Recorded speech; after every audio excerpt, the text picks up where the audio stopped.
Okej. Përshëndetje kretëve, unë jam Emral Ramadani, na jena studentat e FSHM-s. Jena ato folë sot për arkitekturën kompjuterike.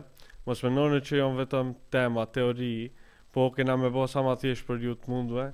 Sot jena me kolegon tem Elmond Vishja dhe kena me diskutu për 3 temat të ndryshme. Përshëndetje të gjithëve. Jemi gati me tregu të gjithëve çysh punon PC-ja. Temat për sot janë, Elmondi ka me tregu çysh mund me marrë frymë PC-ja. Unë ka me folë për problemet matematikore që mund me zgjidh kompjuteri, edhe kena me folë për bloqet kryesore dhe logjikën bazë që kompjuteri i kryen gjatë procesit. Faleminderit Emral. Okej, e kemi parasysh kur jeni në provim, truja juaj punon lexo pyetjen, kupton çka po lyp dhe shkruaj përgjigjen. Fiksa ashtu punon edhe procesori. Ku në fillim, unë kam shpjeguar fetch, decode, execute, ku në shqip është merr, zbërthej dhe ekzekuto. Fetch është CPU-ja shkon te ROM-i dhe kap instruksionin e radhës. Decode është CPU-ja e kqyr dhe thot, aha, kjo qenë ka mbledhja ose kjo qenë ka me hap Spotify-in, e kupton çka duhet më bë. Ndërsa execute është pjesa e fundit, thjesht ka me kry punën. Edhe vazhdojmë me animacionin, ku kam të tregu një cikël të një fetch, decode, execute.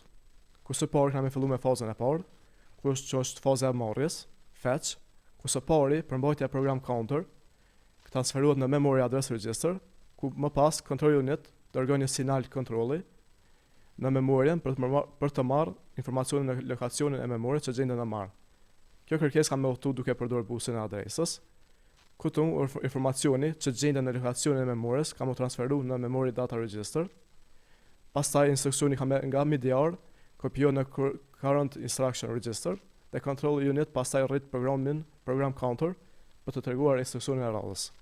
Pastaj kena fazën e dytë, ku është faza e dekodimit, ku përbajtja e CR dërgohet në control unit, ku ka më dekodu. Kjo do thotë se control uniti shikon në setin e instruksioneve për të pasur se çfarë kërkohet për të ekzekutuar komandën, si për shembull load.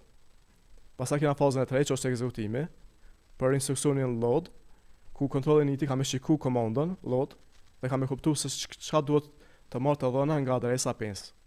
Pjesa e adresës së instruksionit transferohet në memory address register për të bërë update.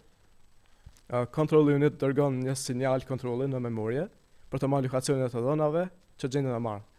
Kjo kërkesë u thon duke përdorur busin e adresës, ndërsa informacioni i memorias nga adresa 5 ka më transferuar në memory data në register, kur në fund të dhënat nga MIDIR ka më transferuar në accumulator, siç kërkoi instruksioni load, dhe kështu kemi një përfundimin e një cikli të plot fetch, decode, execute.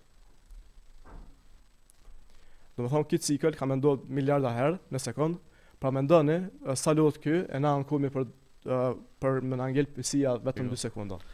Okej, Emral, rradha jote, çka është kjo aluja?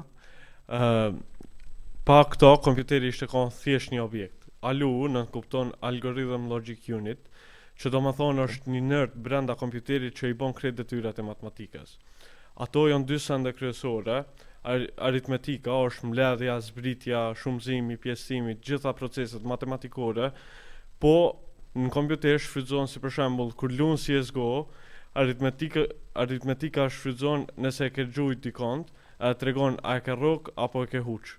Kurse logjika i krahason 2 numrat më të thjeshtë, si për shembull, numrin 5 dhe numrin 3, cili numër është më i madh, ose në kompjuter mund të shfrytëzohet nëse pasvordi është i saktë ose gabim. Brenda kësaj porte logjike janë adders, që do të thotë mbledhës, edhe flags që janë flamuj.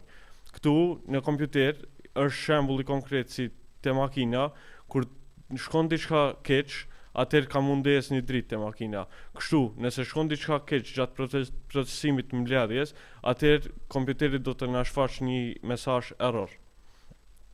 Po ashtu, unë tash kam me fol për ndërtimin e kompjuterit, për tullat, për operacionet logjike që janë kryesore në jetën e përditshme, po ashtu edhe te kompjuteri. Ato operacione janë AND, OR, XOR edhe NOT.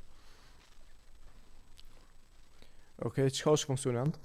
Funksioni AND, që përkthehet në shqip dhe, është një shembull konkret si një print i cili i jep fëmijës vet 2 detyra, edhe nëse nuk i kryen ato detyra nuk mund me dal jashtë. Këtu te funksioni dhe është nëse mungon njëra, e s'ka me dalë edhe tjetra. Kjo është funksioni që mundet me paraqit numrin 1 që do të thotë true. Për funksioni or? Funksioni or është funksioni ose duke përkthyer në shqip, që është pak më chill. Domethënë nëse mëson me një lond, ke me kalu e londën, ose nëse ki fat. Mjafton njëra me qenë e vërtet edhe gjithçka shkon në rregull. Okej. Do sa funksioni XOR? XOR është një farë orë ma ekzekutiv. Kjo është pak ma e çuditshme, si për shembull nëse zgjat një ekip zemrës, nuk mund me zgjat edhe Barcelonën edhe Realin.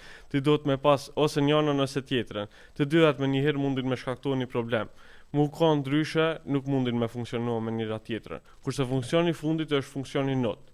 Kjo është si një ai shoki që e ki që sa herë të fol në send, ti thu po edhe ai thot jo, edhe nuk kundërshton me një tjetrin. Edhe në kompjuter shkon kështu. Njëri thot 0 dhe tjetri thot 1.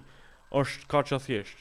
Duke lidh këtë këto funksionet me miliarda herë në për porta të vogla, na fitojmë aplikacione të ndryshme, siç është Facebooku, TikToku, edhe kjo platforma që na ka tregojmë videon sot. Edhe kjo është e tëra për sot, shpresoj që keni mësuar diçka dhe s'jeni lodh shumë. Okej. Tash e dini që kur PS-ja është loading, është duke bërë ciklin fast decode executor si i çmendur. Edhe çaluja është duke bërë detyrat e matematikës për juve. Faleminderit që na ndoqët. Shpresojmë që të shihemi herën tjetër. Tunk.